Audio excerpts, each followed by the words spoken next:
Consider these recent headlines.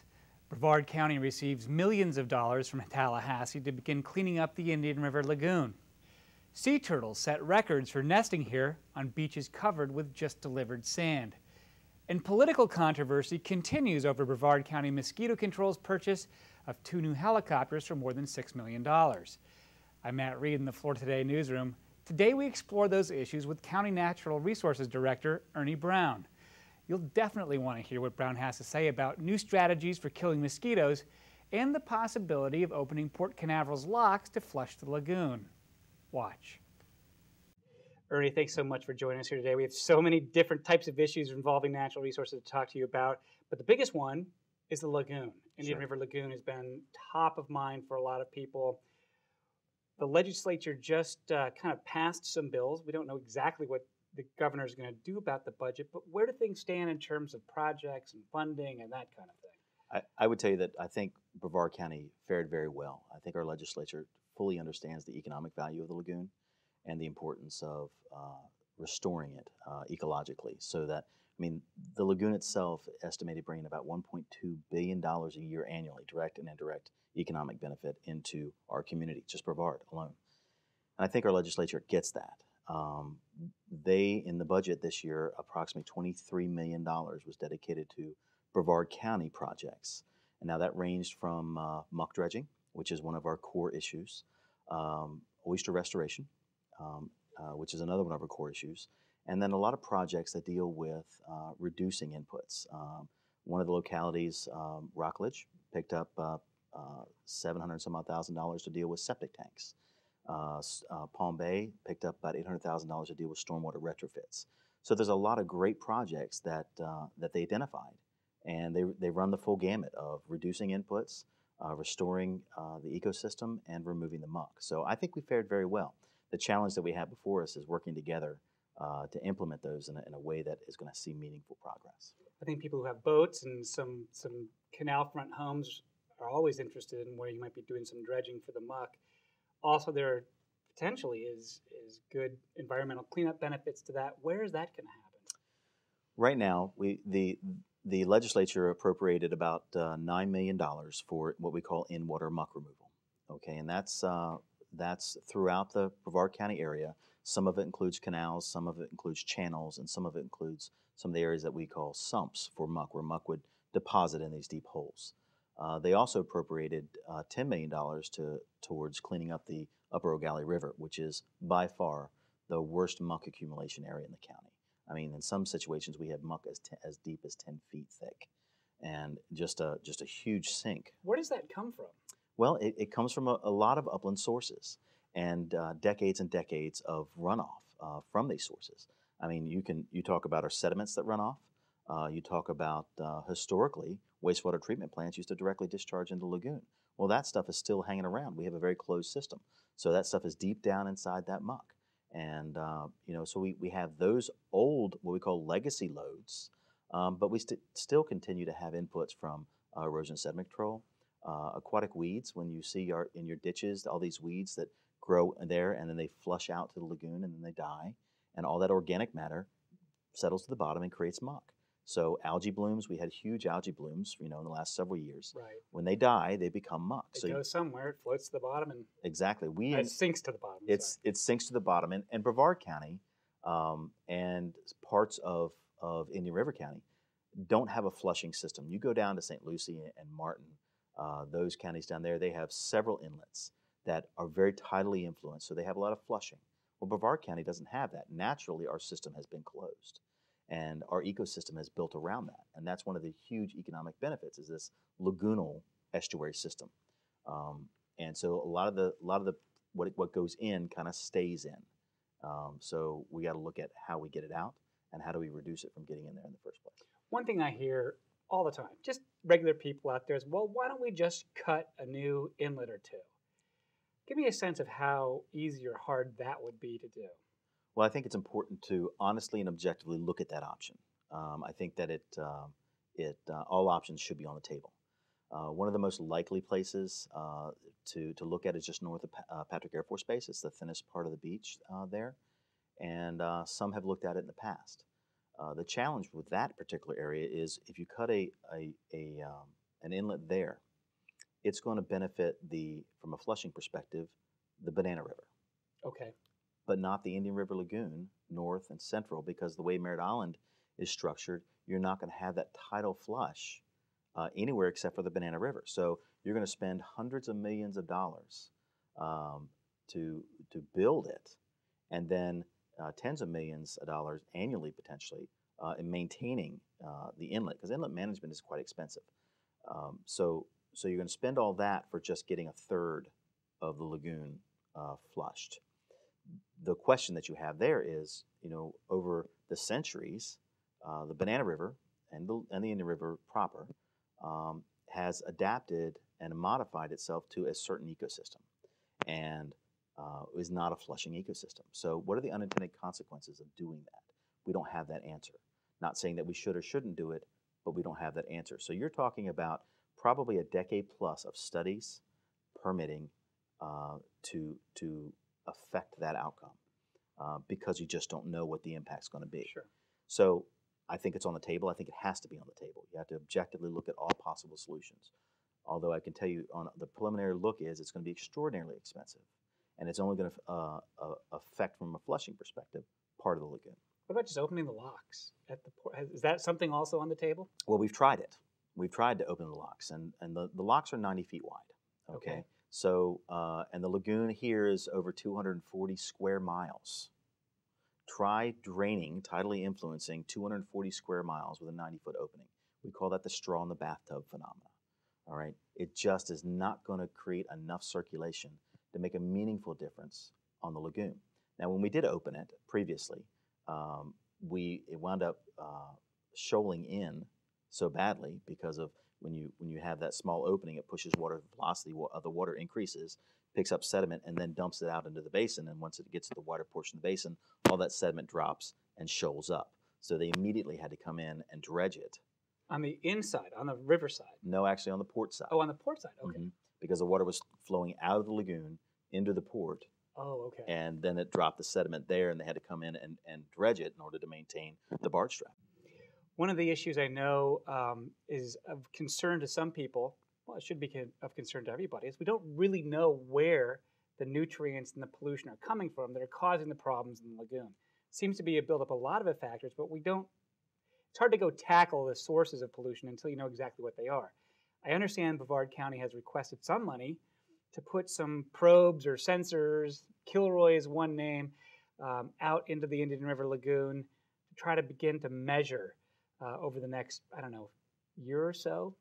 Right. What exactly is going on so that we can go tackle the problem? What's up? Certainly. We have a very good idea as to where the nutrients, the upland sources are coming from. It's, we do know that stormwater brings a lot of nutrients into the system. We do know that groundwater, base flow, brings a lot of nutrients into the system, and stormwater brings in a lot of sediment as well. What we don't know is how it moves in the system once it gets there. So a lot of unknowns about that. So this particular study that we asked for, and it's in the legislative budget, is designed to put sensors in partnership with St. John's throughout the lagoon, and to really get a sense of where the pollutants are moving, where they're coming from, and where they're moving to, and what happens when they move. We're using Kilroy's. There's some other vehicles called Lobos. They're really just I call them a hat rack to put different kind of sensors and testing equipment on it. But it's important to get the right pieces of testing equipment, for nitrogen and phosphorus and sediment and clarity, things of that nature. So we're working with the St. John's and strategically placing these analytical hat racks throughout the waterways to see where it is going and how it's moving, because that's one of the unknowns. We don't really know how fast this stuff moves, where it comes from, and once it gets into the system.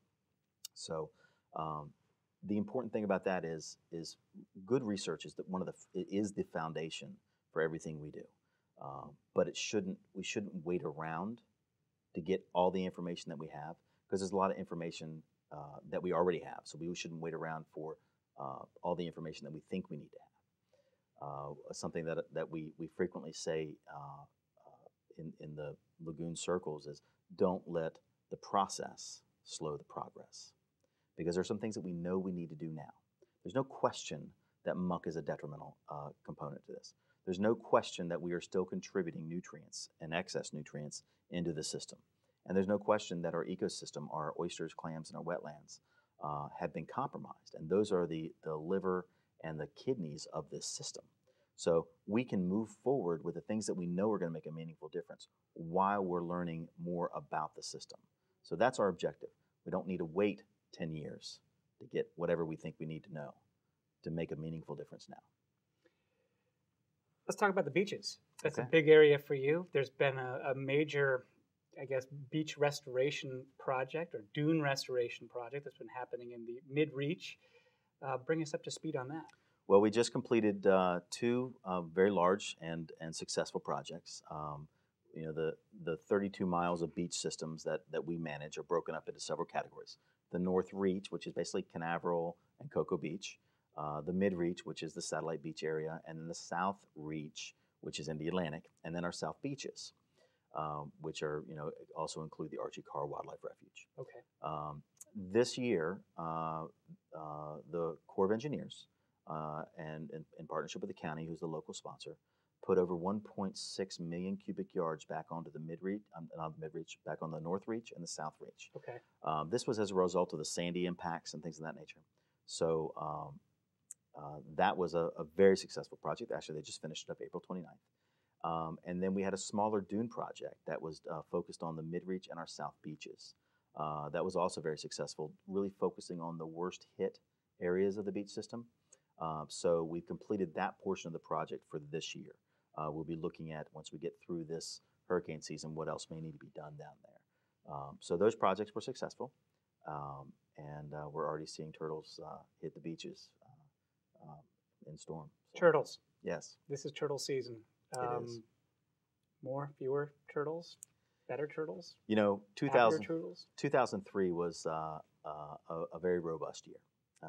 Brevard County has the privilege of calling ourselves the #1 turtle nesting beach in this hemisphere. There's one other beach out there that beats us out, so we can't say we're #1 in the world, but I can say this hemisphere. That's we have loggerheads, we have leatherbacks, and we have greens. Green turtles are probably the most amazing success story that we've seen. 20 years ago, we would see a handful of green turtle nests on our beaches. Last year, we had over 13,000 green turtles, and that's a huge. That is Dr. Earhart, who is just probably a world-renowned turtle researcher that we happen to have in our own backyard. Made the statement to the Miami Herald that this is one of the best success stories in wildlife conservation and recovery. So it's an amazing story, and we're seeing this year. They're already nesting now, and not the greens. The greens don't start till later, but the turtles are already coming in now. And the numbers are looking good. So we're very optimistic. And what's amazing to us is the way that we do beach management, it doesn't seem to affect their nesting. In fact, nesting is increased every year.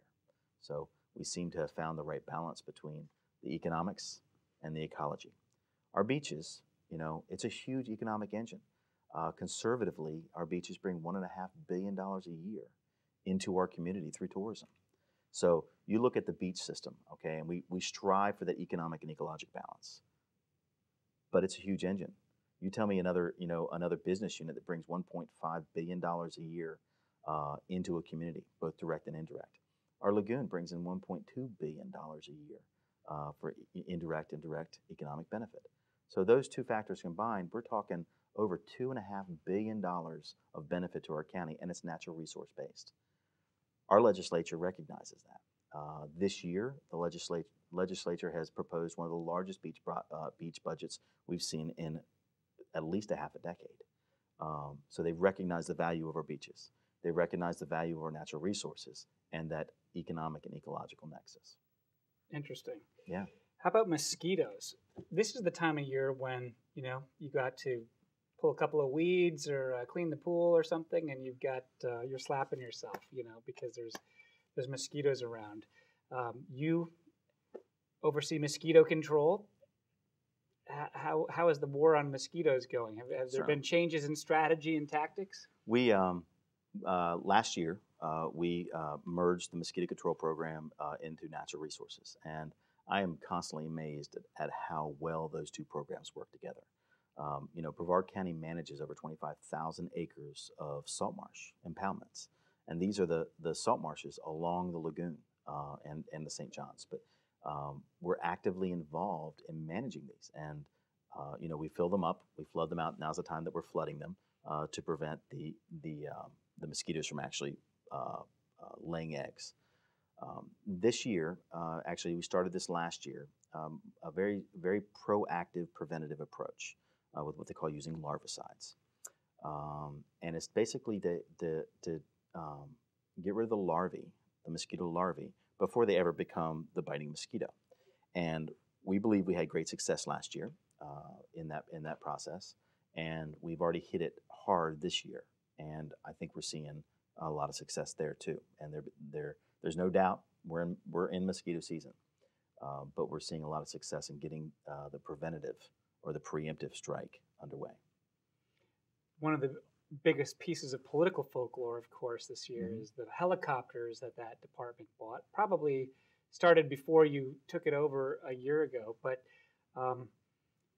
I hear the cost of these two helicopters go up just about every time somebody mentions them on the campaign trail. What's the real deal with these helicopters? Okay. The final price for the two helicopters, the two purchased helicopters, was $6.5 million. Okay. Okay, that was the purchase price. And we actually received delivery in late December 2013. So this is really our first season that we're using them, and they're absolutely performing as expected. they're a heavy lift helicopter, so they can bring the larvicides that we use, which is what we're doing now, to the fight, and they do it very well. They do it in a very safe manner. So they're actually performing as we would hope they would perform. So that was a $6.5 million investment, and that the important thing to recognize there is that the payment of that is this is mosquito control monies, which is a very restricted. There's a special tax levy that we pay. That's correct. For mosquito control. Mm-hmm. Yeah. So now what happened to the other three helicopters that you used to have? Right. We had a 2001 helicopter, which was a Eurocopter, which was this basically the same brand as the new ones, and we sold that last year for $1.5 million. The presentation to the board was between the three helicopters, we estimated we'd get at least $2 million for them. So that first one sold for 1.5. We held off on selling the other two because we needed to make sure that we had new helicopters to function. The last thing you want to do is start without helicopters. Exactly. So they're in the process of being marketed now, and it'll certainly be in the $1 million range, maybe 1.2, for those two helicopters to be sold out. So we're looking at a better return on that than we had conservatively estimated, and all that goes to buy down that original price of $6.5 million. Now we did take a loan out for about 4.6, and that's what we're paying off through that arrangement that we have with the mosquito control ad valorem. So, but the way that the reason why it came up and became such a concern is that helicopters are pretty exotic equipment. Anytime you're going out and you're going to spend millions of dollars on exotic equipment, or at least exotic seeming equipment to people during pretty challenging economic times, it makes you say, well, you're spending so much more? Why not just keep the helicopters you have and do nothing? What is the net increase or savings to the county each year from having done this deal? Certainly, that's kind of the tricky part. When we merged the two departments, one of the things that management asked me to do was go through with a real fine-tooth comb and look at these performance and the numbers very, very closely. And we sat down with a number of players and opened up the books and really scrutinized where the savings would be, if there were any savings at all for the new acquisition. And you have an old fleet. It was a functioning fleet, no doubt about it. But it was diverse. You had two different types of aircraft, which means you had to train your mechanics on two different types. You had to certify your pilots on two different types.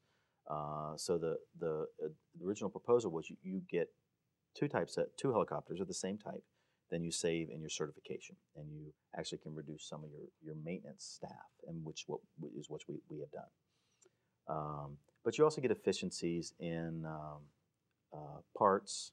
You get efficiencies in flight times and what we call load rates.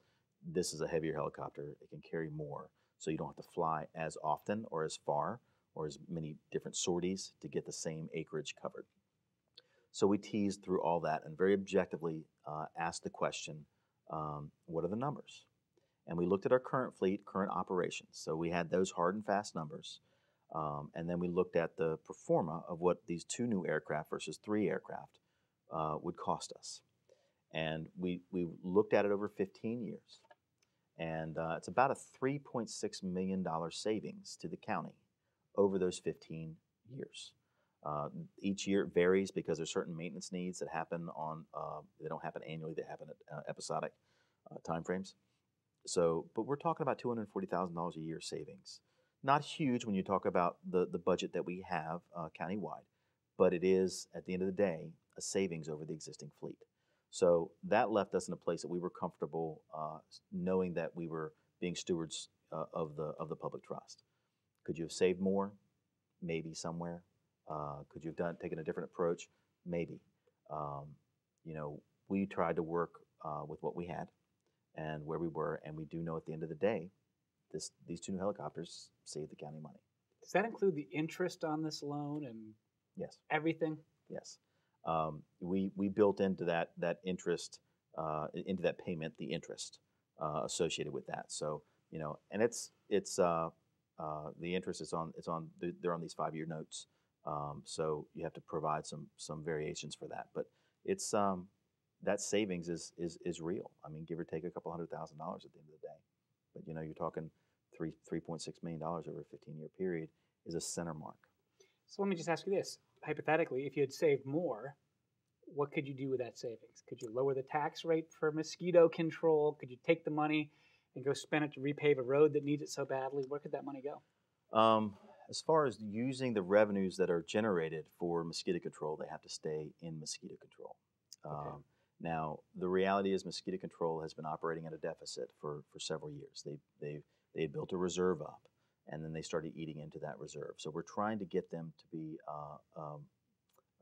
expenses and revenues neutral right now. And so we've already pulled it back. They were operating about $600,000 in the hole the last couple of years. And we've backed that down to about $300,000 now, and we're hoping that this next year we'll actually be out of the hole. That's our game plan with that. Through the helicopter purchase was one component of that, but some restructuring that we saved several $100,000 or well over $100,000 in just the restructuring alone from the overhead burden associated with having 2 separate departments. So we've seen those savings, and we're continuing to work towards those savings. But you can't take mosquito control revenue and actually build a road. So. Okay. What about derelict boats? And that's a hard shift of gears right there. But I've had you on this program before, and that has been one of the top issues out there, where all these boats sitting there sunk in shallow water, making a mess. People wanted to know what was on them. I haven't seen many around anymore. That's right. How many derelict boats do we have out there, and is it still a problem? Since 2004, the hurricanes, okay, that was like the big moment for the creation of derelict vessels in Brevard County. We've removed well over 160 of them since that time frame. We still have maybe a dozen and a half out there that are still needing to be removed, but they're lower priority because they're not actually in the middle of a navigational way, or they're not in an area that's creating a problem. They still need to be removed, but they're not a major problem. So we've removed 160 of them. That's a lot. The waterways are safer, and the waterways are cleaner as a result of that, because we remove batteries, you remove oils and greases and fuels. So I mean, right now we're actually sitting pretty good. We've enacted some programs to try to be more proactive, and where we see a vessel that is kind of working its way there, they will get out and work with that owner. The lights are off, batteries out. Correct. Nobody's seen anybody around for a while. Right. And the sheriff's office and Fish and Wildlife can be more proactive with that. And what we've seen is when we see lights not working for long periods of time, registration goes out. Then they can go work with that vessel owner. Track them down. Before it becomes a derelict, and then before it becomes a situation where we have to go spend money and then try to find the owner and get the money back. Now, the county had a program that I thought was worth mentioning again, if it still is in existence. If you have a boat that you can't afford anymore, can you still have it towed to the landfill or something? Yes. For what's that about? Well, what we'll do is we call it our amnesty program. Okay. Okay. If you have a vessel that's in the water and you no longer want it, you can't keep it up, you can contact our office, and we'll help you get it to the boat ramp, and it'll be declared derelict at that point in time, or abandoned, and they'll sign it over to us, and we can take it to the landfill and dispose of it. So that is a much cheaper way, and a much less painful way for all parties to remove a potential derelict off the water. And your primary cost, if you own a boat, is just that you are losing the value of that boat if it has any value. Correct. Assuming it has some. Correct. And that's, yes. Well, it sounds like we're making some progress in the lagoon, making it on the beach. Hopefully we'll learn a little bit more with some research and make some progress with Muck 2. And of course, good luck to our turtles this year. Thank you. Ernie Brown, thank you so much for joining us here today. Thank you, Matt. It was a pleasure. Meanwhile, an update on another outdoor story our audience has followed for years. A judge has given the green light to the bank that owns Dragon Point to tear down the abandoned mansion and remove the remains of its namesake, Annie the Dragon. The landmark home at the southern tip of Merritt Island fell into ruin during years of ownership disputes. The seafoam green dragon sculpture was built in 1971, but collapsed in 2002 after taking a beating from the weather. From the O'Galley Causeway or a boat in the Banana River, only a few shattered pieces of Annie's concrete skin remain visible from her coquina perch. Now, the bank gets to sell the property to a new homeowner or developer. There is no timeline for demolition and no word whether the new owner will build a new dragon. Well, that's it for today's program. Remember, you can publish your take on anything you heard on today's program or read in Florida Today by sending an email to me at letters@floridatoday.com. I'm Matt Reed. We'll see you right here next Wednesday on WEFS and FloridaToday.com.